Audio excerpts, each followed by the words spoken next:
O Carlos susteve a respiração e abriu a sua encomenda da Amazon. É um novo aspirador robô que vai deixar o seu chão impecável por um preço muito mais baixo do que ele estava à espera. Para o Carlos, é 5 estrelas.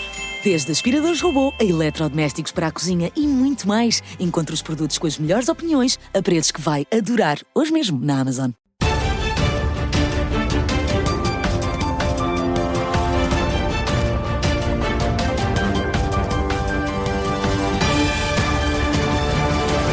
E começa agora uma primeira edição do E o Vencedor das manhãs 360 e Carla, para comentar a crise política, convidámos para estarem connosco o Anselmo Crespo, o António Costa e o Vítor Matos.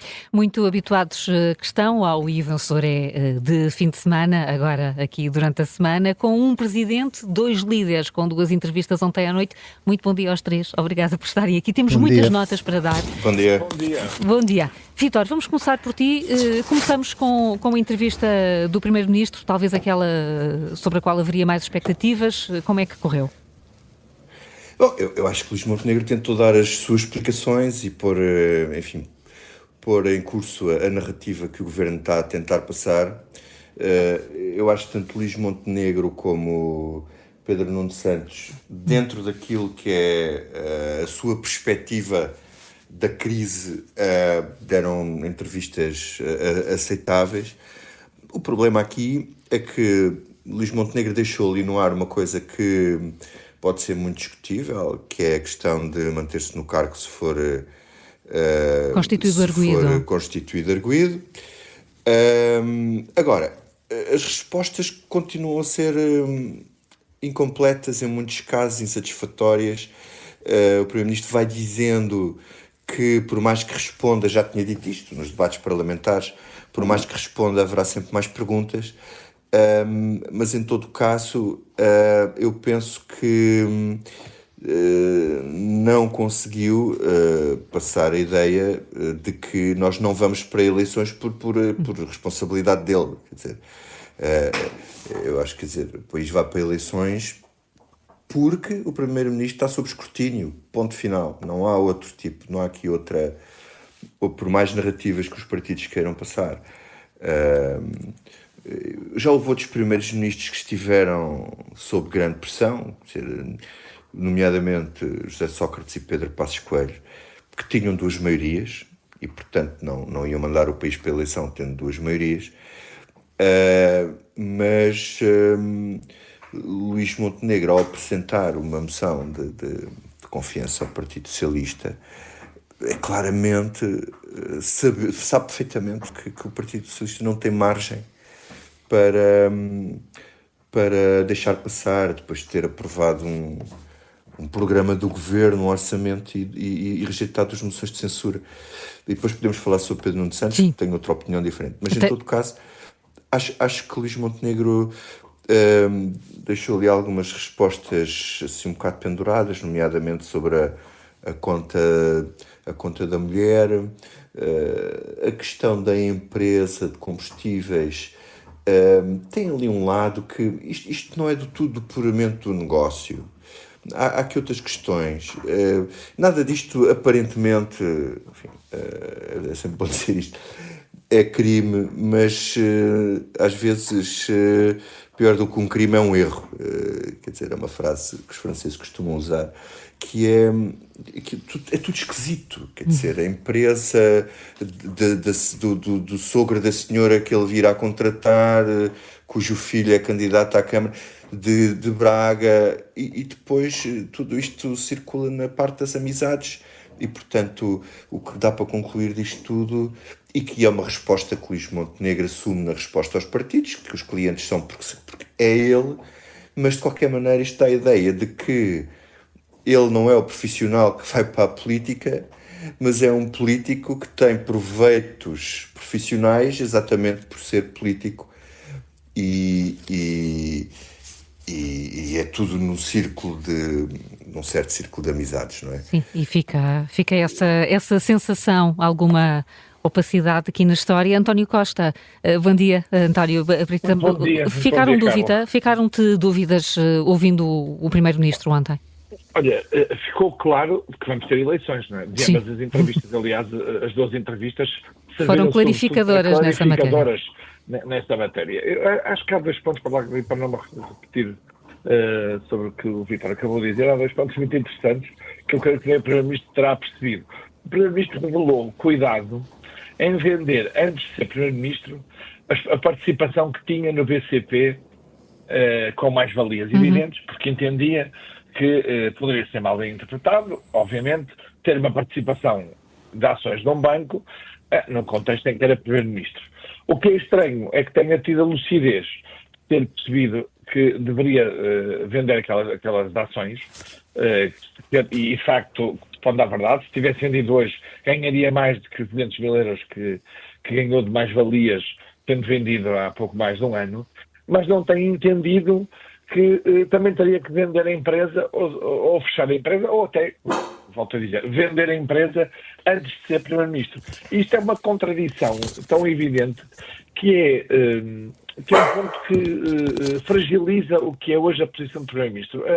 A sondagem da TVI e a TSF e o JN, creio, deram ontem sobre digamos, resultados da avaliação e intenções de voto. Intenções de voto, mas, nomeadamente, na parte qualitativa é interessante, porque ninguém quer eleições, mas a maioria dos inquiridos responsabiliza o PM e até a maioria entende que o Primeiro-Ministro não se deveria recandidatar. Ora, o Primeiro-Ministro não só ontem nos disse que se vai recandidatar, já sabíamos, como se vai recandidatar mesmo que venha a ser arguído. O que é também um patamar novo do que vai ser esta campanha eleitoral, porque, independentemente de vir a ser ou não arguido, nós já sabemos que o Primeiro-Ministro vai ser candidato. Ora, isto vai-nos trazer uma campanha eleitoral, digamos, diferente, muito diferente, qualitativamente diferente da que foi há um ano. E depois, finalmente, bem pode o Primeiro-Ministro, enfim, sublinhar, e estão aí as informações para comprovar sobre a sua especialização em proteção de dados. Quem vê a resposta da empresa de combustíveis da zona de Braga, para quem o Primeiro-Ministro trabalhou, chega à conclusão que nada daquele trabalho, e que justificou grande parte do volume de faturação daquele ano, tem a ver com proteção de dados.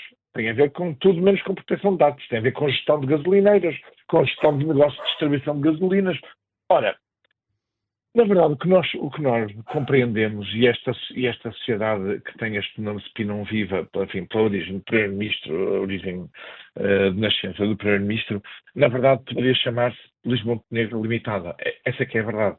E, portanto, é esta por muitas conclusão, voltas que se dê. por mais voltas que se dê, e a entrevista de ontem voltou a não ser suficiente para esclarecer que esta empresa existiria sem o Primeiro-Ministro, sem os contactos do Primeiro-Ministro, independentemente da boa-fé e do benefício, até mais do que benefício de dúvida, de considerar que o Primeiro-Ministro não fez frete nenhum, ou não, em exercício de funções. Esse não é o ponto. O ponto é que recebeu em exercício de funções, ou beneficiou, para sermos rigorosos, o Primeiro-Ministro tem assentado muito isto, beneficiou de rendimentos familiares, e não é dividendos. Porque o Primeiro-Ministro ontem dizia nós não distribuímos dividendos e por isso é que a empresa é rentável. Não, é ao contrário. As empresas são rentáveis e depois é que distribuímos dividendos. Não, beneficiou porque, obviamente, a mulher e os filhos, como gerentes, tiveram salários que, obviamente, beneficiaram o agregado familiar e também a vida de Luís Montenegro. Portanto, eu creio que, infelizmente, não sendo as eleições o ato mais desejável neste contexto, eu diria que é absolutamente necessário, e mesmo assim, nós também soubemos, não será suficiente para todas as explicações que uma CPI a seguir às eleições vai dar, nomeadamente caso, obviamente, Luís Montenegro vença as eleições e fique por cá. Sim, e que as circunstâncias políticas... E dão um 8 ao Luís Montenegro. Muito bem, e aqui fica já dada a primeira nota. O Vítor já vai dar a nota também ao Primeiro-Ministro e aos outros protagonistas do dia de ontem, mas Anselmo, bem-vindo também. O António falava aqui de um novo patamar que a próxima campanha eleitoral irá abrir. Parece-te que isso fica claro depois das entrevistas, e bom dia também ao teu cão, Anselmo. Fica claro depois das entrevistas de ontem. Não é teu. Então Não, é muito bem comportado o meu. Comportado, claramente, cães que andam por aí. Que andam por aí. E não é o José Manuel Fernandes desta vez, mas estão... É a minha cadela. Pronto. Anselmo, bom dia. Vamos lá perceber o que é que sai das entrevistas de ontem. Bom, eu acho que estas eleições e toda esta crise política abre desde logo um precedente que me parece preocupante para a democracia, e esse precedente é o seguinte: daqui para a frente, sempre que um primeiro-ministro se recusar a responder a alguma questão ou se escusar ao escrutínio, vamos com a artilharia pesada toda para cima dele. Moção de censura, moção de confiança, comissão de inquérito, eleições, tudo. E eu acho que isso é um precedente grave. Mas tal como disse o António e o Vítor... A falta de explicação, não é, Anselmo? Porque o que está em causa na falta de explicações não é de política de saúde ou política de justiça. Não, exatamente. Por isso mesmo. Por isso é que eu acho que o precedente é grave e por isso é que eu acho que há outras ferramentas neste momento para fazer escrutínio ao Primeiro-Ministro, e ele próprio admite, que é uma coisa engraçada que o Vítor aflorava, ele próprio admite na entrevista de ontem que falta dar explicações. O que ele diz é que as explicações que ainda falta dar, ninguém vai encontrar nada, não é? E, portanto, a minha questão é, se ninguém vai encontrar nada e se Luís Montenegro está tão à vontade com aquilo que falta explicar, porque é que ele nos está a obrigar a todos a ir para eleições? E ele está mesmo a obrigar-nos a todos a ir para eleições. Luís Montenegro parece aqueles jogadores em campo que, assim que sentem a aproximação do adversário, agarram-se à cara e atiram-se para o chão na esperança que o árbitro marque falta. E é isto que o Luís Montenegro está a fazer, sobretudo a partir da manchete do Expresso. Há uma mudança clara a partir da manchete do Expresso, em que nós ficamos todos a saber que a empresa de Luís Montenegro estava a receber uma avença por parte de um grupo de casinos, e há uma mudança clara de estratégia por parte do Primeiro-Ministro. Primeiro porque eu intuo que ele tenha percebido que essa notícia era particularmente mais grave do que todas as outras anteriores, e em segundo lugar, porque a partir dali Luís Montenegro tem esse momento de se fazer à falta, que é aquela célebre conferência de imprensa rodeada dos seus ministros no sábado à noite. E nessa conferência de imprensa, Luís Montenegro... Uma comunicação, né? E houve perguntas. Sim, pois, tens toda a razão. Não é, longe de ser uma conferência de imprensa. Aquilo foi uma comunicação, ou se quisermos, uma encenação.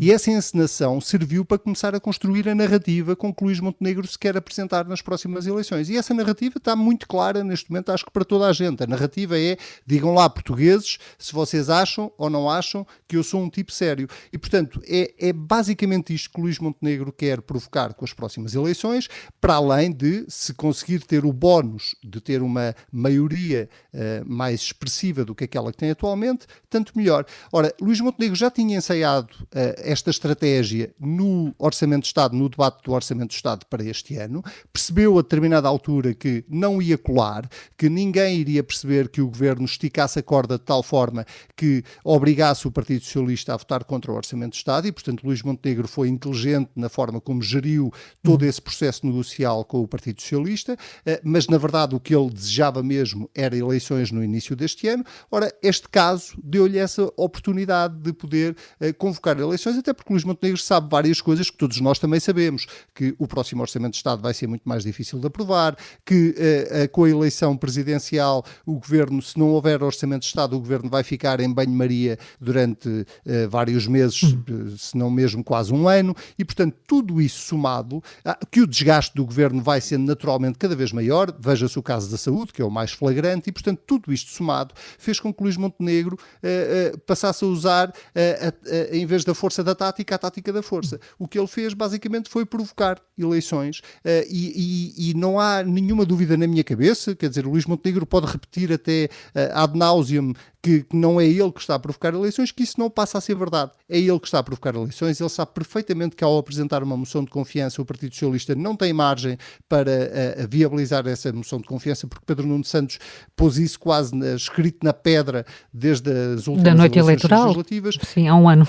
E, portanto, a partir daqui, Luís Montenegro fez aquilo que ele é muito bom a fazer, que é fazer tática política. Agora, é preciso nós termos muito claro que a próxima campanha eleitoral e as próximas eleições são eleições de que o país não precisa, que são uma irresponsabilidade política. Nós temos a Europa à beira de uma guerra, nós temos o país cheio de problemas para resolver e os nossos líderes partidários estão alegremente, com exceção de Rui Rocha, diga-se já agora, os nossos líderes partidários estão alegremente todos já a preparar-se para ir para a estrada e para fazer uma campanha eleitoral. Eu não concordo nada com aquela tese de que mais vale 2 meses de instabilidade do que 1 ano de desgaste. Não concordo rigorosamente nada com isso, porque não há nenhuma necessidade, pela entrevista de Luís Montenegro ontem à noite, não há nenhuma necessidade de haver 1 ano de desgaste. Se Luís Montenegro pode provar por A mais B que não há nada das suspeitas que estão a ser lançadas ou que ainda existem sobre a sua empresa que ponha em causa a sua ética, então ele que prove, mostre isso. Ele tem 1000 formas de o fazer. Pode ser no Parlamento, pode ser em entrevista, pode ser na conferência de imprensa, pode ser como ele quiser. Há 1000 ferramentas para ele o fazer. O que aconteceu ontem, e é bom que toda a gente tenha isto claro, as respostas ao Bloco de Esquerda, as respostas ao Chega, a entrevista à TVI e à CNN, tudo o que aconteceu ontem faz parte do tal plano que o Governo e o Luís Montenegro montou. Uma parte dele foi revelado naquela imprudência de Leitão Amar de mostrar a folha com o desenho do plano. Provavelmente tiveram que fazer alguns ajustes porque, entretanto, ficámos todos a conhecer o plano. Mas o que aconteceu ontem faz parte desse plano e dessa estratégia que o Luís Montenegro montou para provocar eleições, parecendo... Portanto, ele tinha um problema, que é como é que eu vou para eleições sem que me acusem de ter sido eu a provocar as eleições. E, portanto, é essa a narrativa que ele está a construir. Que aí está. Ele está a construir a narrativa de nós vamos para eleições, mas o culpado não sou eu. Olha, paradoxalmente, Carla, se me permite, António. Porque obviamente nós também vamos a fazer aqui uma breve análise da entrevista de Pedro Nuno Santos, mas o que é de facto relevante do ponto de vista político, olhar para o dia seguinte e para a campanha, é que fica claro, aliás, como o Anselmo dizia muito bem também, que Luís Montenegro sabe exatamente o que é que quer. Nós sabemos o que é que Pedro Nuno Santos não quer. Não quer aprovar a moção de confiança e ir para eleições. E obviamente, não querendo eleições, mas chumbando ir para eleições. A responsabilidade, obviamente, é do Primeiro-Ministro, é ele que a coloca, o caso é dele. Mas percebendo nós, na cabeça de Luís Montenegro e do Governo e da estratégia que foi montada, ainda no domingo foi anunciado um plano, um plano sobre a água para 2030. Vão suceder seguramente decisões, medidas, mesmo em gestão vai haver capacidade para tomar algumas decisões. Há matérias como a privatização da TAP, por exemplo, que vão ter que ser canceladas, obviamente, mas nós sabemos o que é que o Governo quer, qual é a estratégia. Sim. E o problema para o Pedro Nuno Santos é que aparentemente ele sabe o que não quer, mas ainda não é claro para os portugueses o que é que ele quer. Desde logo ele queria fazer uns Estados Gerais e não vai ter tempo, não é? E não vai ter tempo. Sim, mas posso acrescentar uma coisa. É que estas eleições não são sobre o projeto para o país. É óbvio que se vai ter que discutir o projeto para o país. Estas eleições são um plebiscito à idoneidade e à seriedade do Primeiro-Ministro. Ponto. Isto dava jeito aos 2 protagonistas ir para eleições já, não era só um. É verdade que quem provoca isto é Luís Montenegro, porque quer, mas Pedro Nuno Santos também tem vantagem em ir para eleições com o Primeiro-Ministro sob fogo do que para ir para eleições por ter chumbado um orçamento. Obviamente. E, portanto, a minha dúvida aqui... Sim, se tiver que escolher, é melhor esta opção. É melhor esta, porque quem chumba orçamentos e deita o governo abaixo por aí, normalmente é penalizado. E aqui, com o Primeiro-Ministro a apresentar uma moção de confiança absolutamente inaprovável e fragilizado com todas estas histórias, e vão continuar a ser histórias, quer dizer, isto não vai parar por aqui. E, portanto, acaba por ser uma oportunidade também para Pedro Nuno Santos. Nós estamos com muito pouco tempo e ainda querem falar de um outro protagonista, que é o Presidente da República. Vítor, vamos começar por ti. Nesta altura, Marcelo pode fazer mais do que convocar eleições? Eu acho que não, mas agora, este momento já não, mas eu acho que era importante falar do Pedro Nuno Santos Sim. antes do Marcelo. Vamos lá então. Porque acho que é o outro lado da questão que está aqui. Pronto, eu acho que enfim, Pedro Nuno Santos faz aquilo que tinha que fazer, não é hipótese, mas no mundo ideal, eu acho que o que ele devia fazer, a melhor estratégia não era deitar o governo abaixo, era arranjar um flic-flac qualquer político para aprovar, a deixar passar a moção de confiança, a dizer que não é o governo que está em causa, é o primeiro-ministro, e fazer a comissão de inquérito primeiro, fazia a comissão de inquérito, provocava o desgaste que tinha a provocar, e depois no fim dizia, bom, isto não se apurou nada, continuamos como dantes. Isto é um problema. Apresentava uma moção de censura e derrubava então o governo. Já com o primeiro-ministro suficientemente assado ou cozido em lumbrando durante não sei quantos meses. Agora, mesmo no limite dos poderes presidenciais. Sim, no limite dos poderes presidenciais, exatamente. Deixa-me só acrescentar um ponto que passou claro também. A entrevista de Pedro Nuno Santos foi de um líder político bastante mais agressivo do que o normal. Isto é, de facto, isto vai ser um referendo plebiscito à idoneidade do Primeiro-Ministro. Mas quando o Pedro Nuno Santos repete aquela antiga frase de Francisco Pinto Balsemão sobre sem ética, política Sá Carneiro, creio, não era, António? Sá Carneiro, exatamente, obrigado. Se a política sem ética é uma vergonha, está a dizer exatamente ao que vai nesta campanha eleitoral.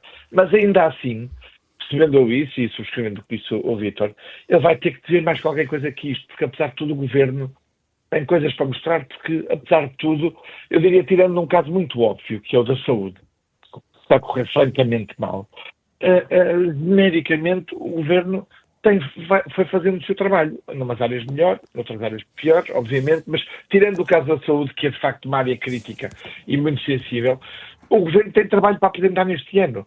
E Pedro Nuno Santos não pode resumir uma campanha de 2 meses a política sem ética é uma vergonha, porque isso não chega para ganhar eleições. António, foste tu única a dar nota, deste um 8 a Luís Montenegro, quanto é que dás a Pedro Nuno Santos? Dou um 10 a Pedro Nuno Santos, porque foi mais muito claro também assertivo, resistiu à pressão, por exemplo, dos empresários da CIP, sendo que eu acho que os empresários vão passar muito melhor isto do que se pensa, enfim, também têm a sua vida e felizmente vivem para lá disto, mas aumentou, digamos assim, o ponto de afirmação. Por outro lado, não lhe posso dar mais que um 10, porque, obviamente, também é verdade, vai ter que dizer mais do que a política sem ética é uma vergonha. Tem que passar disso. Só uma coisa rápida podes, sobre o Marcelo, sim, tu perguntaste que eu não respondi. Pois foi. Ainda é a ti. Sim, só muito rapidamente. Já acompanho o António nas notas no dás um 8 a Montenegro e um 10 a Pedro Nuno Santos, sim. Marcelo, despacho já isto, eu também acompanho as duas. Está bem, obrigada, Marcelo. Não combinamos. O Presidente desapareceu, que é uma coisa...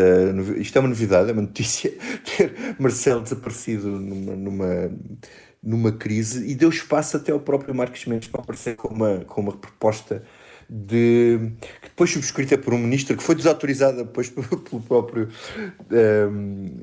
Primeiro-Ministro e pelo Governo, de trocar a moção de confiança pela Comissão de Inquérito, que na verdade não deixaria de ser fogo para o Chega a larvar, porque dava a ideia que estavam ali a entender arranjar ali um arranjinho para não se escrutinar o Primeiro-Ministro. E, portanto, o Presidente está a deixar correr o marfim. Eu, daquilo que penso conhecer dele, eu acho que é porque ele não está a gostar nada desta coisa do Primeiro-Ministro ser pago por empresas privadas enquanto tem funções, e eu uso as palavras aqui, não é um descuido. Quando eu digo que o Primeiro-Ministro está a ser pago, eu estou a assumir que aquela empresa familiar, não vale a pena estarmos aqui com coisas, seja da mulher, dos filhos, não sei o quê, é dele. É do universo dele, é da casa dele, é do telefone dele, tudo como estava lá. E, portanto, penso que o Marcelo não gosta disto, mas eu acho que o que ele acha é que, embora não o diga, é que isto tem que mesmo que ser baralhar e dar de novo, como no Casino de Solverde. Queres dar uma nota a Marcelo também, Vítor? Eu dou 8, porque não, o Presidente desapareceu do mapa antes de perder o os poderes Antes de constitucionais. perder, que estão a quase também. Anselmo, em 10 segundos também dás nota, tens uma nota para o Presidente? Tenho uma nota para o Presidente, vou dar um 7 a Marcelo Rebelo de Sousa, não exatamente pela forma como ele está a gerir este processo, mas por se ter permitido chegar a uma crise destas no estado em que chegou. Eu acho que o que nós temos todos a tirar do que está a acontecer em relação à presidência e este Presidente é que nós precisamos de uma presidência da República forte, precisamente para situações como esta que nós estamos a viver, de crise política. E neste momento nós temos um presidente sem autoridade e sem o respeito dos partidos e dos líderes partidários. E é isso que faz com que a ação de Marcelo seja tão inconsequente neste momento e, portanto, eu vou dar um 7, não porque eu não acho que Marcelo está a fazer tudo para evitar a crise, tenho a certeza que está, mas porque eu acho que já ninguém lhe dá ouvidos e isso é o pior que pode acontecer a um Presidente da República. E daqui a uns meses voltaremos a ter a discussão sobre o perfil do próximo candidato presidencial. Anselmo Crespo, Vítor Matos, António Costa, muito obrigada por este E o Vencedor é especial. Um bom dia para os três. Voltamos para uma nova análise aos protagonistas depois das 8h30.